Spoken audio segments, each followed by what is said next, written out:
Morning, Rick Santelli, the Santelli Exchange. Some surprising facts, I'm told, Rick, about Bain Capital's beneficiaries. Yes, so viewers, listeners, you now have a clue.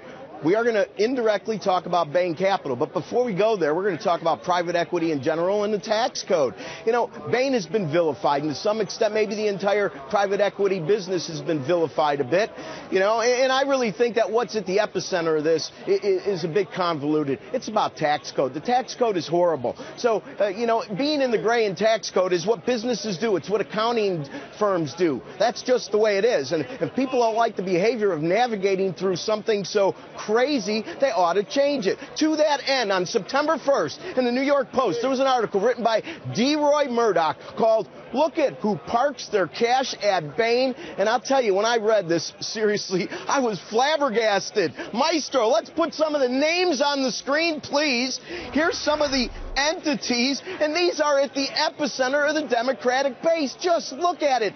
CalSTRS, $1.25 billion. Illinois Municipal Retirement Fund. The list goes on and on. These are public pension funds. This is the core of the Democratic Party. Now, alongside Deroy Murdock in writing this article, there was a young man called Brett Shisler who did some research. He had some interesting things to say. Let's play Brett.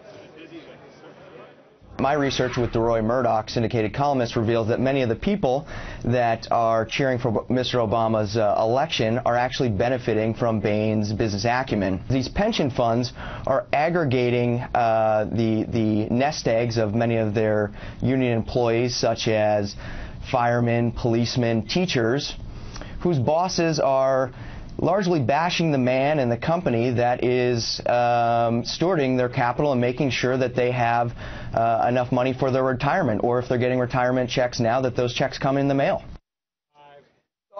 I think it's very interesting what Brett is saying here. So, listen, it's not my job to tell anybody listening or viewing, who's right and who's wrong. But I think there's an adage that really plays well. When you want to really find out the truth, they say follow the money. In my opinion, you should follow investors to find out what's really going on. This is a political ploy. It isn't about private equity or Bain Capital. They are making tremendous profits, as evidenced by that list. And they even quoted somebody from CalSTRS who talked about it's been one of the most profitable private equities investments in their portfolio. So wake up, America. If the issue is tax policy, keep it on tax policy. It shouldn't be about Bain Capital, who helps people. Back to you. I'm shocked, Rick, that there is insincerity in a modern political campaign. That's good stuff. Thanks a lot. I am too. But you know what? Even though there is and everybody knows it, it's no reason for me to stop talking about it. That's exactly right, Rick. We'll see you in a few minutes. Thanks a lot. Rick Santelli in Chicago.